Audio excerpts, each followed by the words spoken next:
Bilang loyalista, noong araw pa kay Apo Lakay, lahat ng dala ni Apo Lakay, kahit ano pa siya, akin siya. Paglalaban ko lahat. Ngayon, namit ko na si Ma'am Mara sa kanya mga advocacy, talagang naantig yung ano ko. Yun ang pangarap ko. Yung pangarap niya, talagang pangarap ko. Kaya hanggang sa ngayon, loyalista ako. Dahil alam ko, ang mga Marcos lang ang magpapabago talaga. Kaya simula sa poll na wala si Apo, hindi na ako bumoto ng presidente. Bumoto na ako ng presidente nung bumalik si Bongbong. Kaya, mula ulo hanggang paa, buong lahi ko, dadaling ka. Yes! Marunong! Yes! Yes! Yes! Pinangangako ko, ma'am. Sa dami ng pamilya ko, sa dami ng hawak ko, sinasabi sa inyo, ipaglalaban ko kayo. Yes! Kalaban mo na ako ng itak ng mga kalaban mo. Hindi ko sila katatakutan. Yes! Ang matakot, tulasin nila ako sa harapan nila. Nay, Sanay na ako. bilang isang loyalista po, ano po ang nagustuhan yung katangian kay Ma'am Mara na wala sa iba? Yung sinabi niya na pagtulong niya sa mga senior citizen, sa mga mahihirap, nakita ko ngayon, napanood ko, yung mga ginagawa niya sa mga may sakit, talagang yun din ang pangarap ko. Kung talaga ako dinigyan ng Panginoon Diyos na maupo sa mga ganon, yun din ang pangarap ko. Mabigyan ng pagbabago at pagmamalasakit, pagmamahal sa kapwa. Yun ang ano ko talaga. Hanggang ngayon, kakakot ako more than 20 years na. Maitatanong nyo ang paglilingkod ko sa barangay ko, kahit wala akong pera, basta kailangan nila ako, natutulog ba, hating gabi mga Nay, Bumababa. bakit parating bukang bibig mo yung pagbabago? Bakit kamusta kayo bilang... kasi wala naman na bago eh. Lagi sinasabi, lahat ang tumatakbo ng mga mayor namin. Pagbabago, ano pagbabago? Kaya sasabi ko, ano nakita niyo pagbabago? Wala naman, di ba? Naramdaman niyo ba? Hindi! O, bibigyan kayo ngayon ng 2,000, 3,000, ano? Ano sinasakripisyo natin? Sinasakripisyo natin yung mga bata natin, pamilya natin. Pagkatapos makuha ang boto, wala nga kayo. O, kailan kayo pinansin, di ba? Pinapansin lang tayo pag-eleksyon. Pero pag hindi na eleksyon, nakataas ang mga ganyan. Simba! Yes! Yes! Yes! Oh, totoo lang. Totoo lang, magpakatotoo tayo. 2,000 sandali lang yan. Hindi ko sinabing mayaman ako. Pero yung 2,000 na yan, nothing. Ipaglaban natin yung gusto natin. Tama. Para mabago tayo, hindi na lang para sa atin, para sa kapwa natin. Yung 2,000, wala yan. Kahit 5,000 pa, binigay niyo ko 5,000. Buti ko, binigyan mo ko eh. Nay, bilang isang malilinyo, ano ba yung gusto pang mabago sa Maynila na hindi pa nagagawa ng mga nakaupo? Yung paglilingkod ng totoo. Yes! Dati nila pinapangako. Mababago. Lalo sa mga senior citizen. Anong ginagawa ninyo? Ginagawa nyo kami balatuba. Sa halaga 500 bago nyo ibigay ano? Ano ka? Humihingi ng gamot sa inyo, pupunta sa opisina ng mayor. Magkano binibigay nyo?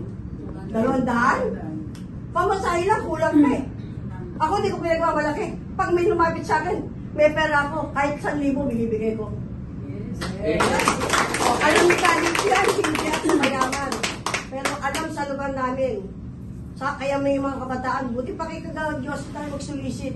1,000 basketball. Kaya hawak ko kabataan. Kasi yan, may gustong bumalik sa lungsod ng Maynila daw para ano bang sa tingin mong dahilan bakit may gustong babalik sa Maynila? Sino babalik? Wala nang babalikan. Wala nang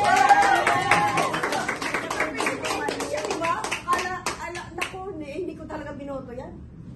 Wala, magpakatotoo tayo. Magpakatotoo tayo. Binibigay mo kaon. Hindi ako naniniwala dyan. Ako naniniwala sa tagal kong kagawad, binibigyan mo kami. Ano binibigay mo sa amin? Noodles, spaghetti, 1 kilo. Oh. Pinamimigay ko rin yun. Sa inyo na yan. Hindi ako mayabang. Bigay mo na lang sa iba. Kahit minsan. Dapat ipakita nyo ang pagmamahal nyo sa kapwa. Kaya kayo nandyan eh, may pondo naman. Nasaan yung pondo? Nasaan yung budget? Ipapakita nyo naman, paramdam nyo naman. Lalo sa mga center, walang gamot. Para ano pa yung center, isara nyo na lang. Sigaw ng Mandalinyo! Yes, yes, yes! Nay, meron pa ako Ano, ikaw, sobra ka na. Dahil loyalista ka, dahil born ako sa puro tanong ng loyalista eh. Ano ang masabi mo na kayo mga taga Maynila ay pasok kayo sa banga na nasa world record kayo na pang-5 sa pinakatakutan na cities sa buong mundo? Yun na nga eh, kaya namin tutulungan si Ma'am Mara. Yes. Para matanggal yung sinasabi nilang yun. Kasi kung yan yung tatagulit, wala talaga mangyayari. Kailangan namin ng pagbabago at bago nga habang. Ayun. Bago magpapatakbo. Kasi kung iba, magkakatotoo talaga yun. Mas lalala pa. Di totoo talaga na pang-5 sila Oo nga, o lalala pa. Hindi lang panlima. sa buong mundo. O, totoo naman yun eh. Totoo yun. Malapit ang anong Pilipinas. Kaya nga, ma'am, sa mga pinaliwanag nyo, maasa po kami lahat na sana matupad.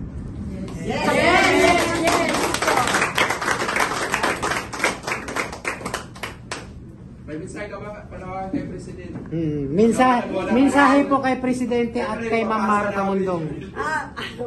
So minamahal ko at idol na idol kong BBM, please po, tulungan niyo po sa amin si ma'am. Tulungan niyo po kami mga taga Manileño. Nakikita niyo po ang hirap namin. Tulungan niyo po kami. Hindi na po kami umaasa sa mga nakaupo. Tama na po. Kayo na po pag-asa namin. At si Ma'am Mara na inyong Ano naman po ang mensahe natin kay Ma'am Mara? ang mga masasabi ko kay ma'am, ma'am, ngayon ko lang po kayo na-meet. Kasi matagal ko na po sinatanong, sino po ba yung Mara Tamundong? Kaya sabi ko, ngayon, nadinig ko lahat yung sinabi nyo, talagang down to earth po ako. Yes! Ngayon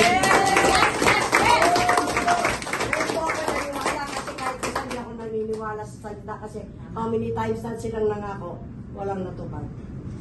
Wala po silang tinupad. Hanggang sa nangangampanya lang yun, nakimakinig. Si Ma'am Mara na tutupad. Kay Mama po kasi, siyempre, kung hindi namin kayo masusubukan, walang mangyayari. Kailangan po namin suportahan. Ayun. Yes! Okay lang i-upload. Oo naman! Ayun. Ano ba yan? Okay lang i-BBM.